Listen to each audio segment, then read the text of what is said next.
ಪ್ರಮೋದ, ಇವತ್ತು ನಾವು ಕಗ್ಗಾಮೃತ ಸರಣಿಯ 600ನೇ ಮಜಲನ್ನು ಹತ್ತುತ್ತಾ ಇದ್ದೀವಿ. ಇಲ್ಲಿವರೆಗೂ ಹಿಂಗೆ ಬಂದಿದ್ದೀವಲ್ಲ. ಇವತ್ತಿನ ಕಗ್ಗಕ್ಕೆ ಶ್ರೀ ರವಿ ವರ್ಮ ಅವರು ನಮ್ಮ ಜೊತೆ ಸೇರ್ಕೊಳ್ತಾರೆ. ಸತ್ತೆನೆಂದೆನ ಬೇಡ, ಸೋತೆನೆಂದೆನ ಬೇಡ, ಬತ್ತಿತೆನ್ನೊಳು ಸತ್ವದೂಟೆಯನ ಬೇಡ. ಮೃತ್ಯುವೆನ್ನುವುದೊಂದು ತೆರೆ ಇಳಿತ ತೆರೆಯೇರು, ಮತ್ತೆ ತೋರ್ಪುದು ನಾಳೆ ಮಂಕುತಿಮ್ಮ.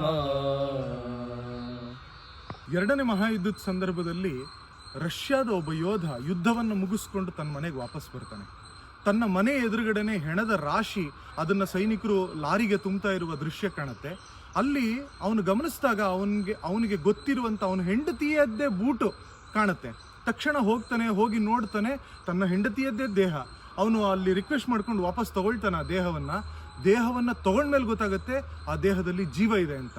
ತಕ್ಷಣ ಮನೆಗೆ ತಗೊಂಡು ಹೋಗ್ತಾನೆ, ಚಿಕಿತ್ಸೆ ಮಾಡ್ತಾನೆ. ಕೆಲವು ವರ್ಷಗಳಾದಮೇಲೆ ಅವಳು ಚೇತರಿಸ್ಕೊಳ್ತಾಳೆ.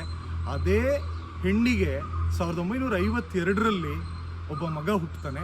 ಅವನೇ ಇವತ್ತಿನ ರಷ್ಯಾದ ಅಧ್ಯಕ್ಷ ಪುಟಿನ್. ಕಗ್ಗದಲ್ಲಿ ಯಾವ ಸತ್ವದ ಬಗ್ಗೆ ಗುಂಡಪ್ಪನವ್ರು ಮಾತಾಡಿದಾರೋ ಈ ಘಟನೆಯಲ್ಲಿ ನಮ್ಗೆ ಅದೇ ಸತ್ವ ಕಾಣೋದು. ಎಲ್ಲವೂ ಮುಗ್ದೇ ಹೋಯಿತು ಅನ್ನುವ ಸಂದರ್ಭದಲ್ಲೂ ಬದುಕು ಹೇಗೆ ನಾಳೆಯನ್ನು ತೋರಿಸುತ್ತೆ ಅನ್ನುವುದೇ ಡಿ ವಿ ಗುಂಡಪ್ಪನವರ ಇಂಗಿತ. ನಮಸ್ಕಾರಗಳು.